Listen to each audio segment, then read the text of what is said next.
जय हिंद प्यारे बच्चों। आज हम एक नए टॉपिक की शुरुआत करेंगे जिसका नाम है सिंपल इंटरेस्ट। इसमें दो टॉपिक होते हैं, एक सिंपल इंटरेस्ट होता है, एक कंपाउंड इंटरेस्ट होता है। तो सबसे पहले हम यहां पे सिंपल इंटरेस्ट की बात करेंगे, फिर हम कंपाउंड इंटरेस्ट की बात करेंगे। आपके एग्जाम में कभी सिंपल इंटरेस्ट को लेकर क्वेश्चन बनता है, कभी कंपाउंड इंटरेस्ट को लेकर के, और कभी दोनों को मिला करके पूछा जाता है। तो अगर आपने सिंपल इंटरेस्ट समझ लिया तो आप कंपाउंड इंटरेस्ट कर ले जाएंगे, अगर आपने नहीं समझ पाए तो फिर कंपाउंड इंटरेस्ट भी आप नहीं कर पाएंगे। इसलिए आप बहुत ध्यान समझिएगा, अंत तक वीडियो को देखिएगा, अंत तक चैनल बने रहिएगा, तभी आपको पूरा समझ में आएगा। देखेंगे यहां पे सबसे पहले देखते हैं कि सिंपल इंटरेस्ट और कंपाउंड इंटरेस्ट में अंतर क्या है। दो चीजें हैं। सबसे पहले हम देखेंगे कि सिंपल इंटरेस्ट और कंपाउंड इंटरेस्ट में अंतर क्या है।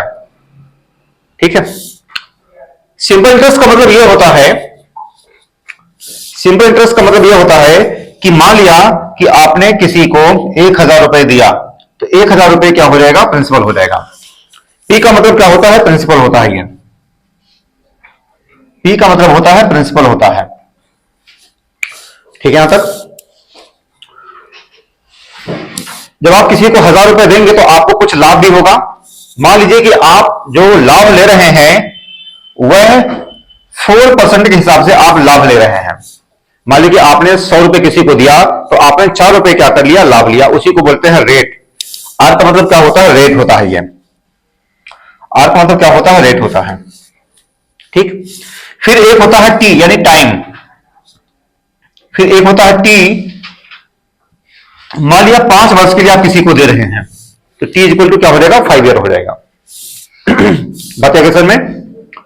फिर 5 साल पूरे हो गए, आप बैंक से या फिर आप जिसको भी आपने धन दिया है आप पूरा धन लेने के लिए जाएंगे तो उसमें लास्ट में जो धन मिलेगा आपको वो अमाउंट कहलाता है। अमाउंट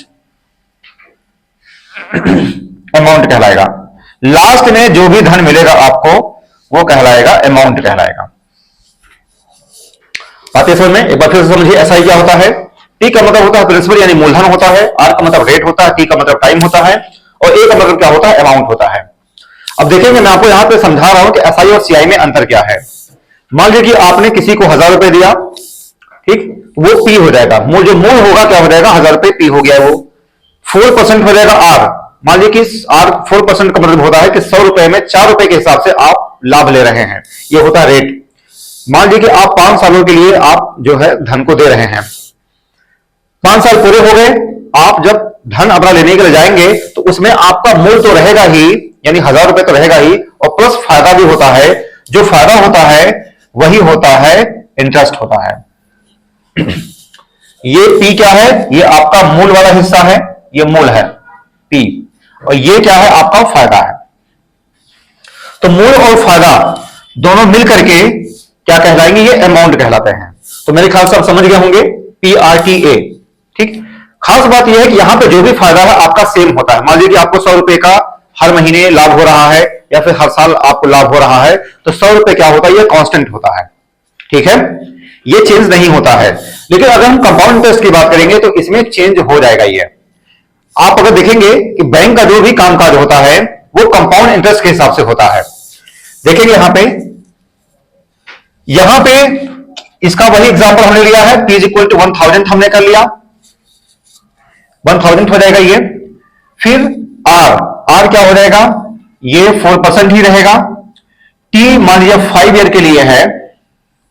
ठीक, तो यहां पे जो अमाउंट होगा, अमाउंट क्या होता है, पी प्लस एसआई होता है। पी प्लस फायदा होता है, जो फायदा होता है वही क्या होता है, इंटरेस्ट होता है। अब इन दोनों में अंतर क्या है, इन दोनों में अंतर यह है कि यहां पे मान लीजिए कि आपने मान लीजिए आपने 1000 रुपए आपने किसी को दिया, मान लीजिए बैंक में आपने 1000 रुपए दिया, तो 1 साल के बाद मान लीजिए कि आपको 1000 रुपए में मान लीजिए आपको 100 रुपए आपको लाभ मिला, तो जो 1100 रुपए हो गए टोटल। अब वो अगले साल के लिए क्या है, मूलधन का काम करेंगे, अगले साल के लिए पी का काम करेंगे। बात है समझ में। यहां पे हर साल जो 5 साल यहां पे है, हर साल यहां पे पी की वैल्यू 1000 रुपए ही है, लेकिन यहां पे पी की वैल्यू बदलती रहेगी। मान लीजिए कि पहले साल आपने 1000 रुपए दिया, फिर बैंक आपको 100 रुपए का प्रॉफिट दे दिया तो 1100 रुपए हो गई है पी की वैल्यू। अब जब 1100 रुपए हो गए तो अब दूसरे साल के लिए फिर ये पी बन जाएगा। ठीक। फिर मान लीजिए कि आपको दूसरे साल में मान लीजिए आपको 100 रुपए मिले, फिर तीसरे साल में क्या हो जाएगा, वो 100 रुपए जुड़ जाएगा, यानी 1200 रुपए मिल जाएगा। तो कहने का मतलब क्या है, जो मैं बताना चाह रहा हूं आपको कि जो सीआई है उसमें पी की वैल्यू बढ़ती रहती है, ठीक। बैंक का जो भी कामकाज होता है वो सीआई के हिसाब से होता है। बात है समझ में, यहां पे पी हमेशा 5 साल बराबर रहेंगे, लेकिन यहां पे पी बढ़ता रहेगा, कभी 1000 रुपए होगा, कभी 1200 होगा, कभी 1300 होगा, इस तरीके से होगा, यहां पे पी की वैल्यू बढ़ती रहेगी, ठीक। और यहां पे क्या होता है कि जो फायदा होता है पी में जुड़ता है, फिर अगले साल के लिए मूलधन बन जाता है, ठीक है। तो यही होता है अंतर, एसआई और सीआई में अंतर ही होता है, ठीक है। तो मेरे ख्याल से आप समझ गए होंगे, ठीक। अब हम देखेंगे इसके कुछ बेसिक फार्मूले हम आपको बताएंगे, और वो फार्मूले आपको बेसिक फार्मूले जानना बहुत जरूरी है, ठीक है। तो पहले हम एसआई के फार्मूले बताएंगे, फिर आपको हम सीआई के फार्मूले बताएंगे, ठीक है बेटा।